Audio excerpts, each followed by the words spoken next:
লক্ষ্মীর ভাণ্ডার বিরোধী দলের ভিটে তছনছ করে দিয়েছে। তাই লক্ষ্মীর ভাণ্ডার আটকাতে মহিলাদের মুখ ঢাকা কাউকে দিয়ে কলঙ্ক ছড়ানোর চেষ্টা করছে। এই বিজেপির মুখোশ আগামী নির্বাচনে টেনে খুলে দিতে হবে মহিলাদেরই। সন্দেশখালী প্রসঙ্গে মহিলাদের আরও বেশি সোচ্চার হওয়ার বার্তা দিলেন উত্তরবঙ্গ উন্নয়ন মন্ত্রী উদয়ন গুহ। শনিবার 17 ফেব্রুয়ারি দিনহাটায় ছিল মহিলা তৃণমূল কংগ্রেসের সাংগঠনিক সভা। সেই সভায় উদয়ন গুহ বলেন, সন্দেশখালীতে যদি মহিলাদের ওপরে সত্যিই কিছু অত্যাচার হতো তবে তা অনেক আগেই প্রকাশ্যে আসতো। এমনকি 2011 সাল থেকে যদি এই ধরনের ঘটনা ঘটতো, সিপিএমের সুজন চক্রবর্তী বা অন্যান্য বিধায়করা বিধানসভায় তুলে ধরতেন। কিন্তু তারা এখন মিথ্যে অভিযোগ করছেন। উদয়ন গুহর দাবি, যেহেতু মুখ্যমন্ত্রী মমতা বন্দ্যোপাধ্যায় লক্ষ্মীর ভাণ্ডার প্রকল্পের বাড়তি সুবিধা দিচ্ছেন, তাই বিরোধীরা চাপের মুখে পড়ে রাজ্য সরকারকে কলঙ্কিত করার জন্য এই সমস্ত মিথ্যে কথা বলছেন।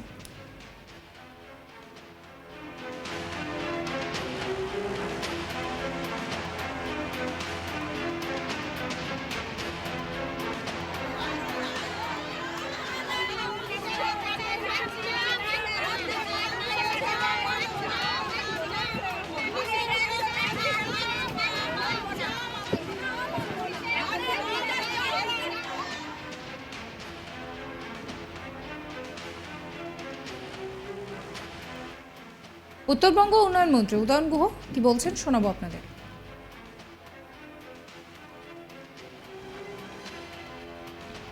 2011 সাল থেকে 2016 সাল ওই সন্দেশখালীর এমএলএ ছিলেন, সিপিএম এর এমএলএ।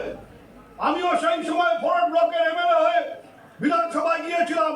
আমার কাছেই বসতেন নিরাপদ সর্দার।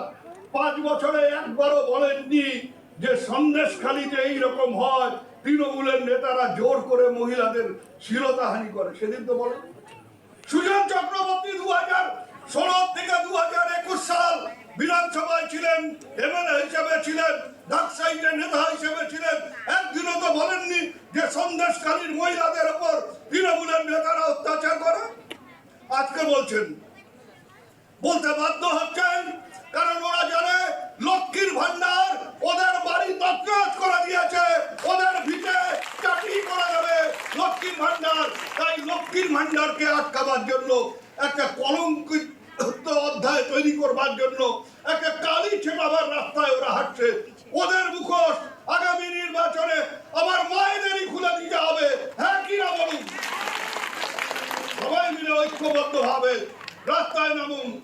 সুচিস্মিতা যে কথা বলেছে, আপনারা রাস্তায় নেমে বাড়ি বাড়ি যান। আমি আপনাদের উপর ভরসা রাখি, আপনাদের উপর আমার আস্থা আছে।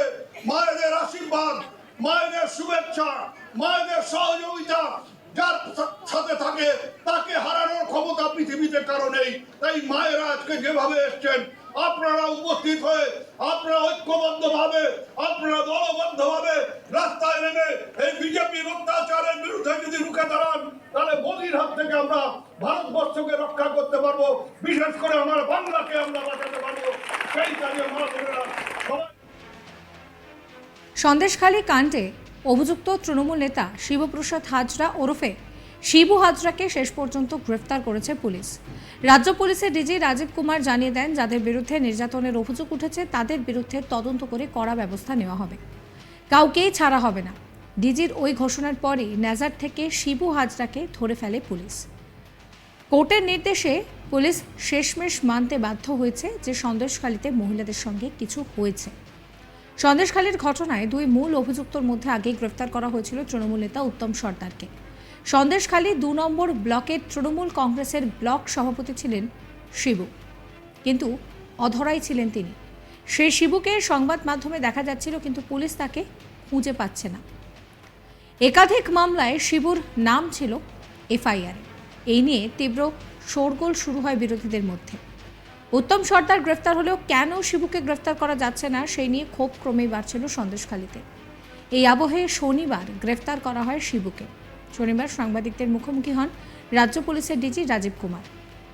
তিনি বলেন, নির্দিষ্ট অভিযোগ এলে সবটা খতিয়ে দেখা হবে, কাউকে ছাড়া হবে না। শনিবারই শিবুর বিরুদ্ধে আদালতের নির্দেশে 2টি ধারা যোগ করে পুলিশ। গ্রামবাসীদের অভিযোগ ছিল যে স্থানীয় জমি দখল করে ভেরি বানিয়েছিলেন শিবু। তার নিজের টাকা তিনি শোধ করতেন না, উল্টে তৃণমূলের বৈঠকের নামে রাতে গ্রামের মেয়ে বউদেরকে পার্টি অফিসে নিয়ে যেতেন, কখনো আবার নিজের খামার বাড়িতেও নিয়ে যেতেন। না যেতে চাইলে বাড়িতে পাঠিয়ে দিতেন সাদা থান, মিলত হুমকিও।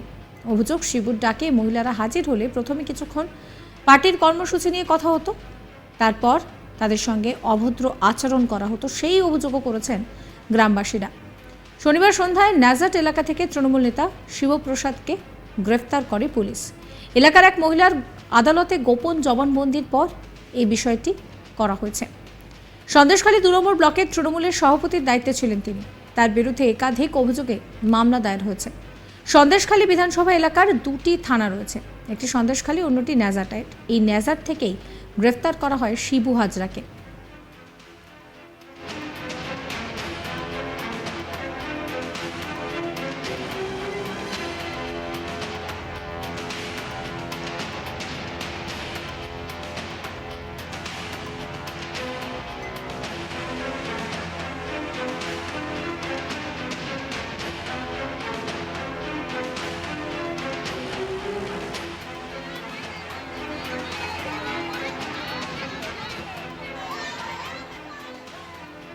মহিলাদের উপরে অত্যাচারের এই পুরো বিষয় নিয়ে উদয়ন গুহ কিন্তু সেই কাঠগড়ায় দাঁড় করাচ্ছে বিজেপিকে। কি বলছেন তিনি, আপনাদের আরো একবার শোনাবো। 2011 সাল থেকে 2016 সাল ওই সন্দেশখালীর এমএলএ ছিলেন সিপিএম এর এমএলএ। আমিও সেই সময় ফরওয়ার্ড ব্লকের এমএলএ হয়ে বিধানসভায় গিয়েছিলাম। আমার কাছেই বসতেন নিরাপদ সর্দার। 5 বছরে একবারও বলেননি যে সন্দেশখালীতে এইরকম হয়, তৃণমূলের নেতারা জোর করে মহিলাদের শ্লীলতাহানি করে। সেদিন তো বলেন। সুজন চক্রবর্তী 2016 থেকে 2021 সাল বিধানসভায় ছিলেন, এমএলএ হিসেবে ছিলেন, ডাকসাইটের নেতা হিসেবে ছিলেন। একদিনও তো বলেননি যে সন্দেশখালীর মহিলাদের উপর তৃণমূলের নেতারা অত্যাচার করে।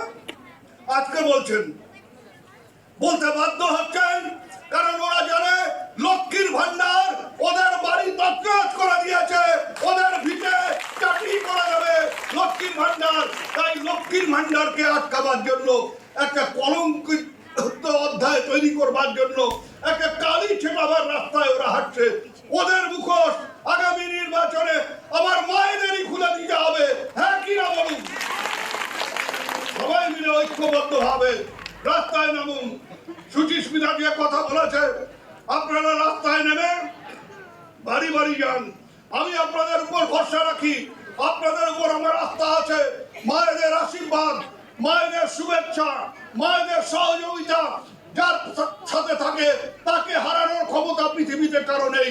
তাই মায়েরা আজকে যেভাবে এসছেন, আপনারা উপস্থিত হয়ে, আপনারা ঐক্যবদ্ধ ভাবে, আপনারা দলবদ্ধ ভাবে রাস্তায় নেমে এই বিজেপির অত্যাচারের বিরুদ্ধে যদি রুখে দাঁড়ান, তাহলে মোদির হাত থেকে আমরা ভারতবর্ষকে রক্ষা করতে পারবো, বিশেষ করে আমার বাংলাকে আমরা বাঁচাতে পারবো। সেই কাজে মা বোনেরা সবাই মিলে এগিয়ে আসবেন। সমস্ত খবরের আপডেটের জন্য অবশ্যই চ্যানেলটিকে সাবস্ক্রাইব করবেন, সঙ্গে রাখবেন আজ তাক বাংলা, ফলো করবেন আজ তাক বাংলার হোয়াটসঅ্যাপ চ্যানেল।